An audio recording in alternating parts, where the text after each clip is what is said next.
देश की न्याय प्रणाली में नए अध्याय की शुरुआत। न्याय और पीड़ित केंद्रित 3 नए आपराधिक कानून, भारतीय न्याय संहिता, भारतीय नागरिक सुरक्षा संहिता और भारतीय साक्ष्य अधिनियम लागू।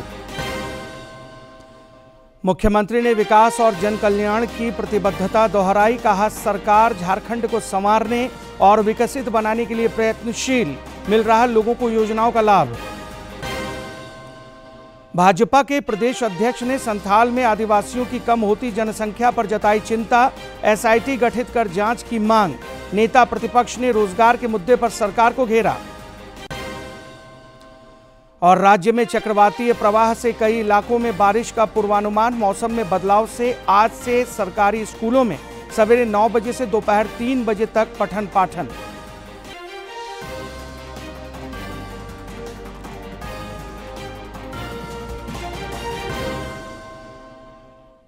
नमस्कार, खबरें झारखंड में आपका स्वागत है। इस वक्त की तमाम ताज़ा तरीन और अहम खबरों को लेकर हाजिर हूं मैं राहुल शर्मा। बुलेटिन की शुरुआत करते हैं। साप्ताहिक अवकाश के बाद संसद की कार्यवाही आज से फिर शुरू हो गई है। लोकसभा में राष्ट्रपति के अभिभाषण पर धन्यवाद प्रस्ताव पर चर्चा से शुरुआत हुई। राज्यसभा में इस पर चर्चा शुक्रवार को ही शुरू हो गई थी। गौरतलब है कि लोकसभा का सत्र 24 जून से शुरू हुआ था, जबकि राज्यसभा की कार्यवाही 27 जून से प्रारंभ हुई थी। संसद का यह 10 दिवसीय विशेष सत्र 3 जुलाई तक चलेगा।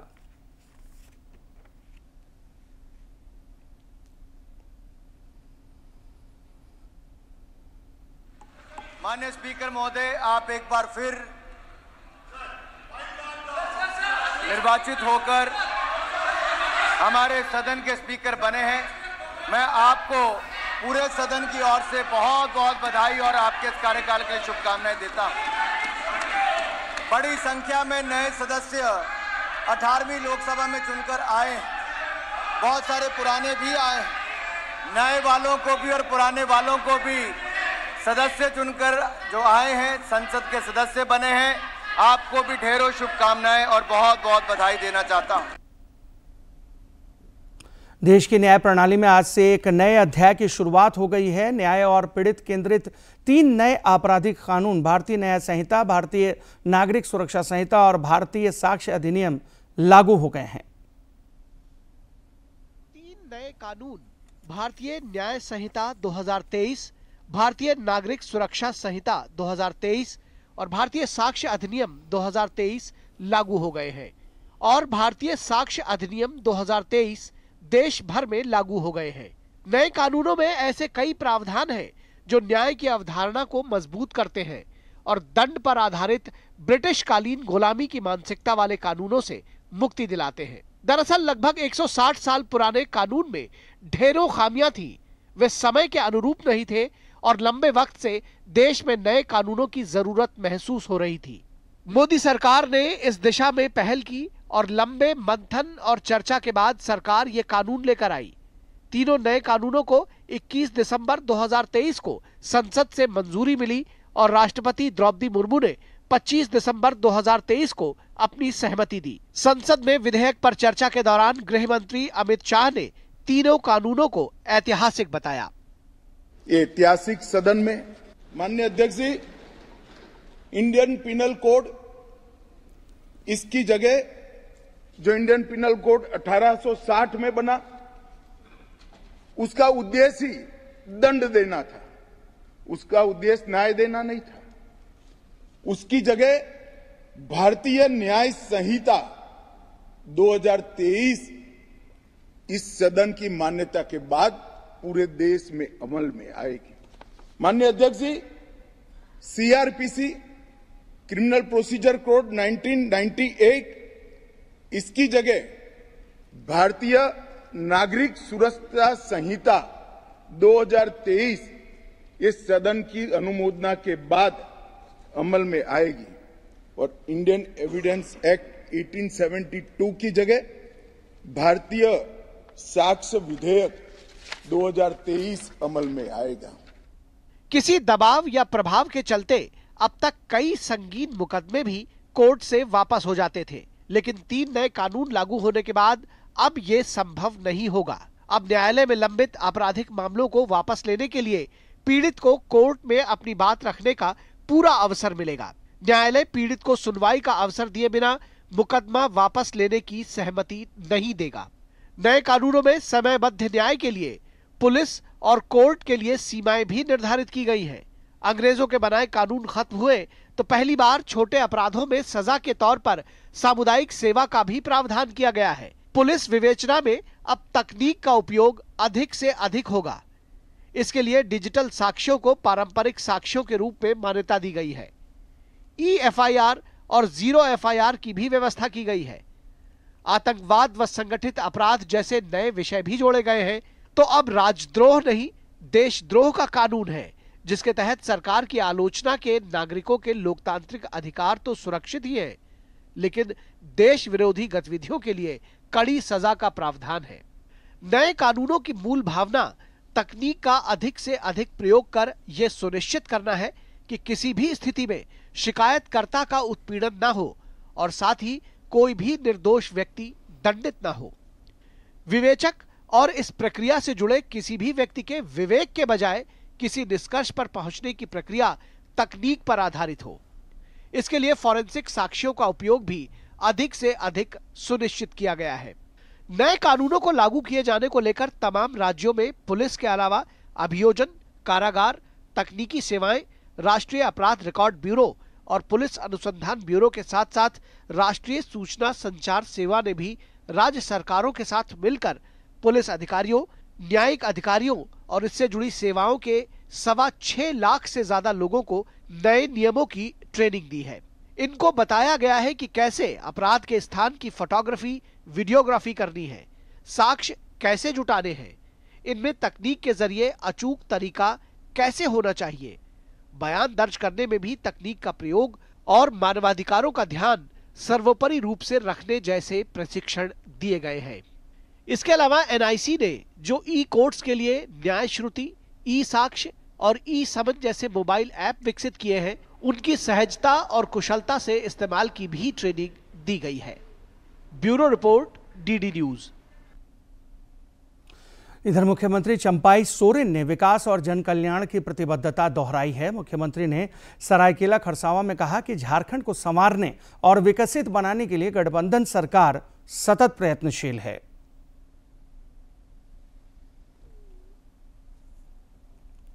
हूल दिवस कार्यक्रमों के सिलसिले में सरायकेला खरसावां पहुंचे मुख्यमंत्री चंपाई सोरेन ने पत्रकारों से बातचीत करते हुए कहा कि सरकार ने कई जन कल्याणकारी योजनाओं की शुरुआत की है।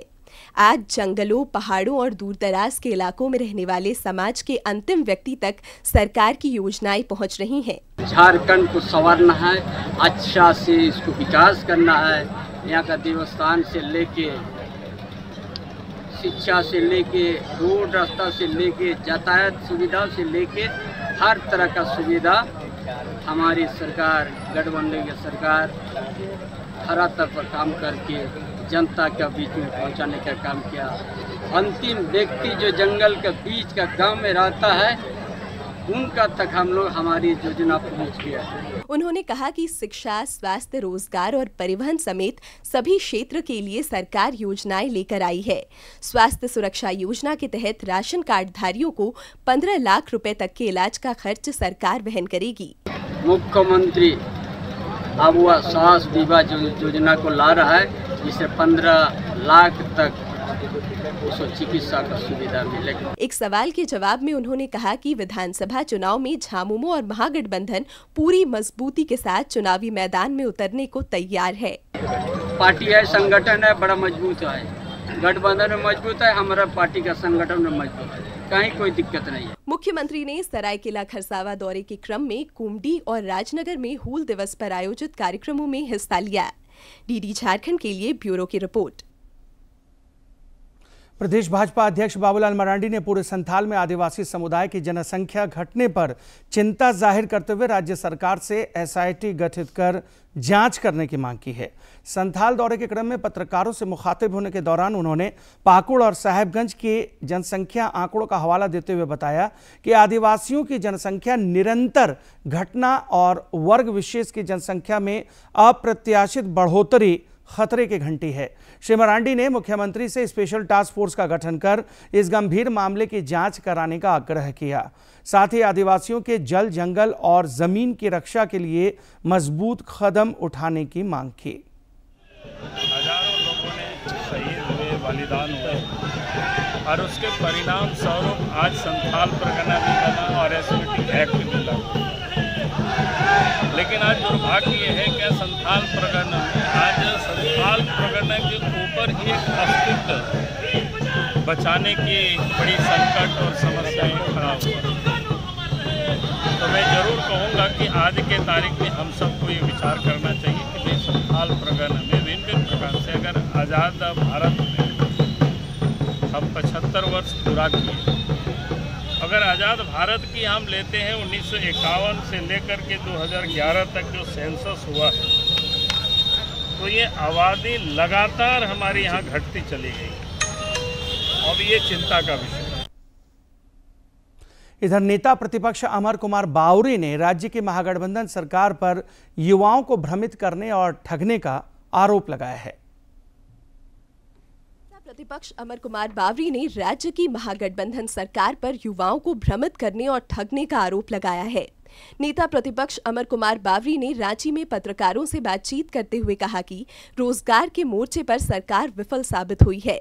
श्री बावरी ने आंदोलनरत छात्रों के एक प्रतिनिधि मंडल से मुलाकात के बाद राज्य में पीजीटी परीक्षा में धांधली का आरोप लगाते हुए इसकी जांच करने की मांग की है। ये बताना चाहिए कि राज्य के अंदर इतना बड़ा घोटाला एसएससी के इससे पीजीटी के एग्जाम में हुआ, उसके बारे में वो क्या कहना चाहते हैं।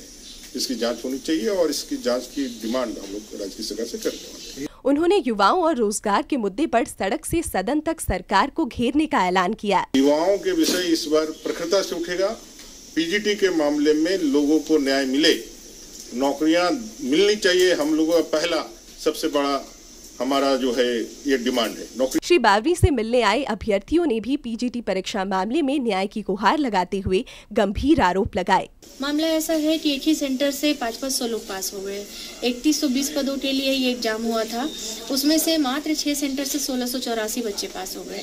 ऐसे हर जगह से यही कुछ हुआ है। किसी में एक सब्जेक्ट में बहुत ज्यादा रिजल्ट आया है, बाकी में कम। तो ये जो अनइवन रिजल्ट का जो प्रोसेस है और ये जो धांधली के जो हम लोग को पता है धांधली हुआ है, ठीक है, ये जो धांधली से जो रिजल्ट आया है उसी के खिलाफ आज हम लोग एक एप्लीकेशन देने के लिए आए हुए थे नेता प्रतिपक्ष। गौरतलब है कि पीजीटी परीक्षा में कथित अनियमितता और धांधली के खिलाफ अभ्यर्थियों द्वारा पिछले कई दिनों से रांची में राजभवन के समक्ष आंदोलन चलाया जा रहा है।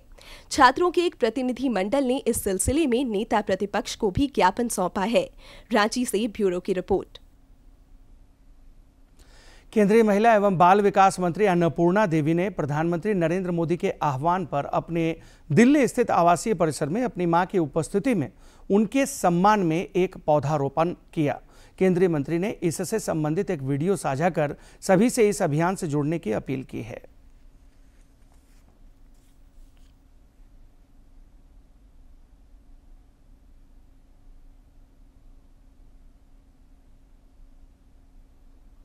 एनटीए ने रीनीट यूटी-यूजी परीक्षा परिणाम जारी कर दिए। ग्रेस मार्क्स पाने वाले 1563 परीक्षार्थियों के लिए 23 जून को दोबारा परीक्षा आयोजित की गई थी।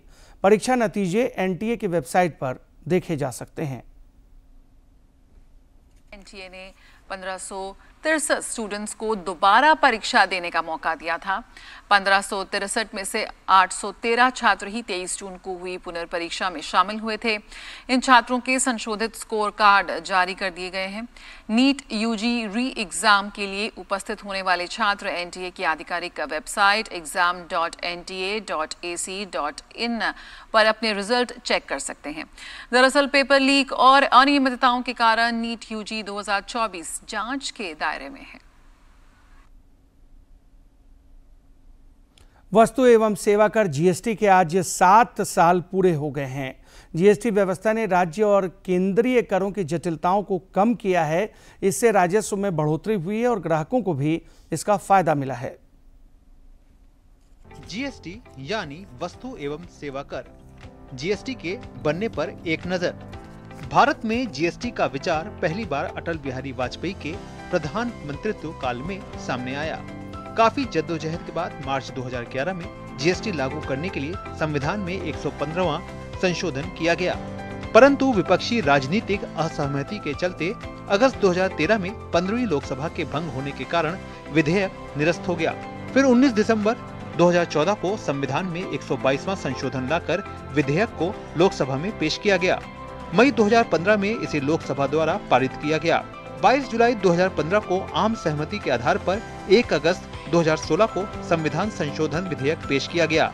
आखिरकार 8 सितंबर 2016 को संविधान अधिनियम 2016 के 101वें संशोधन के रूप में इसे अनुसूचित किया गया।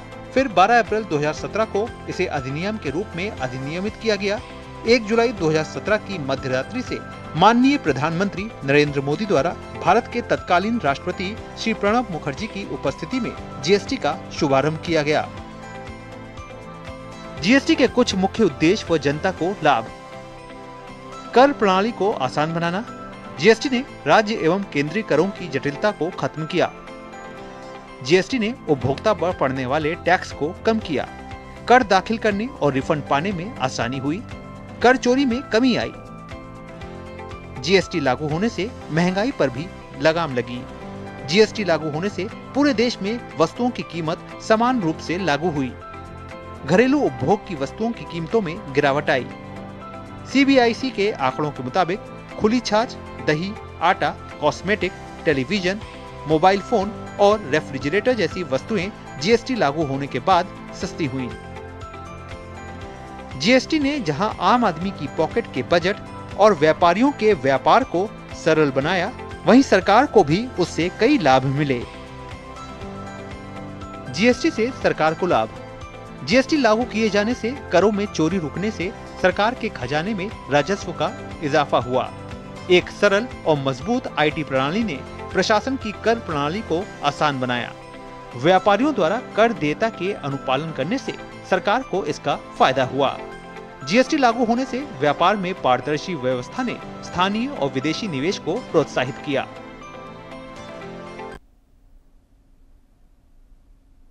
कोडरमा में पर्यटन के विकास के लिए कई तरह की पहल की जा रही हैं। इस सिलसिले में तिलैया डैम और राष्ट्रीय राजमार्ग संख्या 20 से सटे झील रेस्टोरेंट का कायाकल्प किया जाएगा। यह रेस्टोरेंट पिछले 1 साल से बंद है। जिले के उपायुक्त मेघा भारद्वाज ने झारखंड टूरिज्म डेवलपमेंट कॉरपोरेशन के अधिकारियों के साथ पूरे परिसर का मुआयना किया और झील रेस्टोरेंट के कायाकल्प के लिए 15 दिनों के अंदर डीपीआर तैयार करने की हिदायत दी।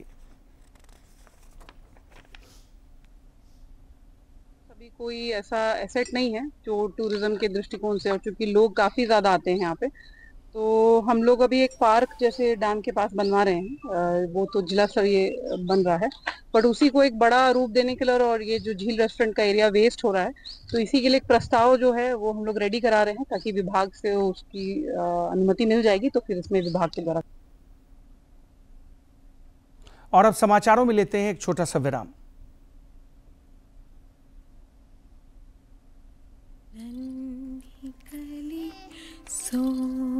नहीं, पानी तो पिला दो। 6 महीने तो होने दे। दूध दादी ना दे दो। रुक जा, पहले 6 महीने तो होने दे।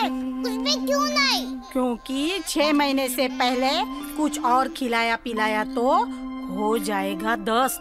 6 महीने तक सिर्फ मम्मी का ही दूध, समझी? अरे वाह। झारखंड सरकार ने मादक पदार्थों के उत्पादन, उपभोग और तस्करी पर आक्रामक कार्रवाई शुरू करते हुए नशे के नेटवर्क को ध्वस्त करने के लिए कमर कस ली है। 12 जून से 26 जून तक पूरे राज्य में चलाए जा रहे नशे के विरुद्ध इस खास अभियान के अंतर्गत नशे की लत से प्रभावित लोगों की सहायता और पुनर्वास प्रदान कर उन्हें अपने जीवन को पुनः प्राप्त करने और समाज में सकारात्मक योगदान देने में मदद करेगी झारखंड सरकार। मादक पदार्थों की खेती में संलग्न लोगों को इसे छोड़ अच्छी चीजों की खेती करने में मदद एवं प्रेरित कर रही झारखंड सरकार स्कूल्स, कॉलेजेस, ग्राम सभा, कम्युनिटी मीटिंग्स एवं अन्य सार्वजनिक स्थानों में नशे के विरुद्ध जागरूकता अभियान चलाकर गांव-गांव, शहर-शहर लोगों को जागरूक किया जा रहा है। नशीले पदार्थों की खरीदी, बिक्री एवं इसकी तस्करी से जुड़े लोगों की छापेमारी, बरामदी और गिरफ्तारी कर जीरो टॉलरेंस नीति पर कार्य कर रही है झारखंड सरकार। आइए मिलकर नशा मुक्त झारखंड बनाएं। क्या हुआ रामू भाई, फिर बहुत चीज कच? क्या बताएं गणेश, घर वाली फिर पेट से है, कह रहे हैं कि गिरा दो तो सुनबे नहीं करती है। अरे इसका इलाज कच नहीं, नसबंदी है रामू, नसबंदी। अरे नसबंदी कराएंगे तो मेहनत मजदूरी का काम कैसे करेंगे और खाएंगे का? अरे रामू भाई, नसबंदी कराना एकदम है आसान, न टाका न चीरा न पट्टी, बस हो जाएगी 2 घंटे में छुट्टी। ऐसा? हाँ। तुरंत ऑपरेशन, झट आराम, पुरुष नसबंदी, सही है काम।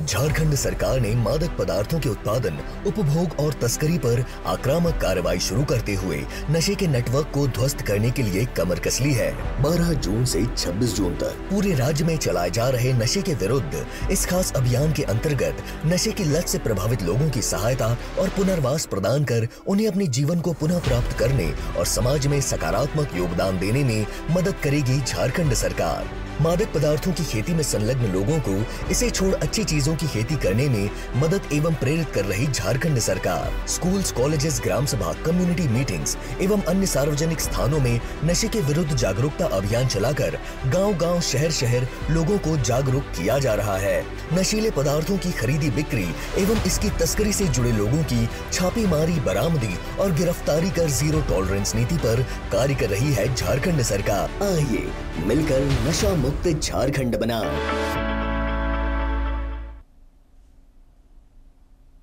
विराम के बाद एक बार फिर से आपका स्वागत है। बढ़ते हैं खबरों की तरफ। पुलिस ने जामताड़ा के नारायणपुर थाना क्षेत्र अंतर्गत लकड़ागढ़ा गांव के समीप से पुलिस की वर्दी पहनकर लूटकांड को अंजाम देने वाले एक अपराधी को धर दबोचा है। 3 अपराधी हालांकि इस दौरान अंधेरा का फायदा उठाकर फरार होने में कामयाब रहे।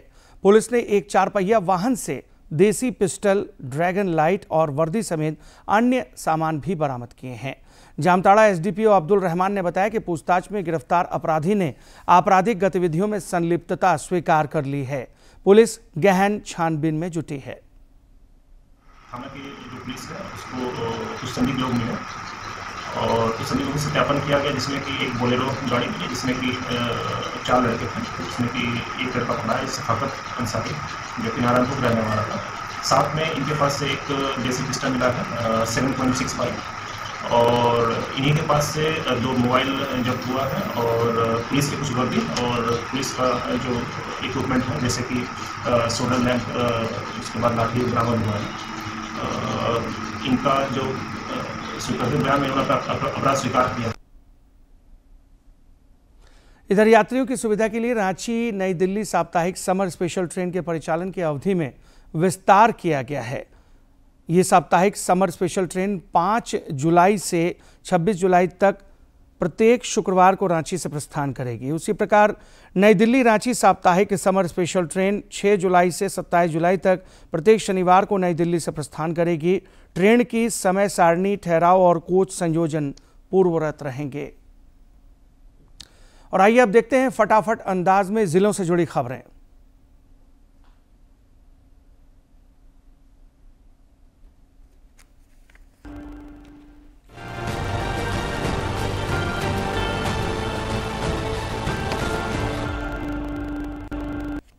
स्वास्थ्य मंत्री बन्ना गुप्ता ने जमशेदपुर स्थित कदमा कार्यालय में जनता दरबार में लोगों की समस्याएं सुनी और समाधान का भरोसा दिलाया।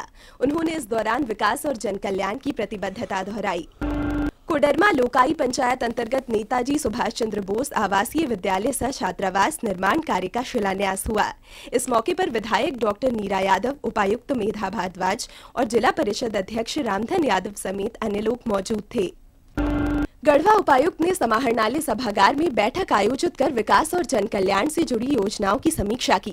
इस दौरान उन्होंने संबंधित पदाधिकारियों को आवश्यक निर्देश दिए। देवघर उपायुक्त ने जिला स्तरीय महत्वपूर्ण बैठक में अनुपस्थित रहने और कोताही बरतने के मामले में देवीपुर अंचलाधिकारी को शोकॉज करते हुए स्पष्टीकरण का जवाब मांगा है। साथ ही अगले आदेश तक के लिए वेतन स्थगित करने का भी आदेश दिया है। देवघर में डायन कुप्रथा जैसे अंधविश्वास को समाज से निकाल फेंकने के लिए नया चितकाट पंचायत के बिहोरजी गांव में विशेष ग्राम सभा का आयोजन हुआ। इस दौरान महिलाओं को समाज में प्रमुख स्थान सुनिश्चित कर कुप्रथाओं पर रोक का संकल्प लिया गया। साहिबगंज के सभी प्रखंडों में आज रक्तदान शिविर का आयोजन किया जा रहा है। जिले के उपायुक्त ने इस बात की जानकारी साझा करते हुए रक्त की कमी से पीड़ितों को अविलंब रक्त उपलब्ध कराने के लिए सबों से रक्तदान की अपील की। उन्होंने एक सोशल मीडिया पोस्ट में कहा कि आपका रक्तदान कई जीवन बचा सकता है। जीवन बचाना सबसे बड़ा पुण्य है। पलामू में पुलिस अपराधियों पर अंकुश लगाने के लिए लगातार कार्रवाई कर रही है। पुलिस ने इस कड़ी में एक अपराधी को पांडु थाना से एक मामले में गिरफ्तार कर न्यायिक हिरासत में जेल भेज दिया। देवभूमि हिमाचल प्रदेश से माजवाला देवी जी की ज्योति का कल रांची आगमन हुआ। पूर्व केंद्रीय मंत्री अर्जुन मुंडा ने एल्बर्ट एक्का चौक पर ज्योति को नमन किया। रातू रोड कृष्णानगर कॉलोनी स्थित श्री राधा कृष्ण मंदिर में माजवाला की स्थापना होगी। श्री मुंडा ने सभी भक्तों को हार्दिक शुभकामनाएं दी। विधायक अनंत ओझा साहिबगंज नगर के पोखरिया में चल रहे श्रीमद् भगवत कथा में शामिल हुए। इस दौरान उन्होंने व्यासपीठ में राज्यवासियों के सुख, समृद्धि और कल्याण की कामना की। यही व्यासपीठ से प्रणाम करते हुए पूजनीय अनिरुद्ध जी महाराज जी के श्री चरणों में प्रणाम करते हुए एक बार मेरे साथ प्रभु श्री राम का जयकारा करेंगे। बोलो जय श्री राम, जय जय श्री राम, बोलो राधे राधे। गुमला में जिला स्तरीय 2 दिवसीय सुब्रतों कप फुटबॉल प्रतियोगिता का कल शुभारंभ हुआ। प्रतियोगिता में जिले के सभी प्रखंडों के अंडर 17 बालिका एवं बालक वर्ग तथा अंडर 15 के बालक वर्ग के खिलाड़ियों ने भाग लिया। उपायुक्त ने सभी खिलाड़ियों का मनोबल बढ़ाते हुए उन्हें शुभकामनाएं दी।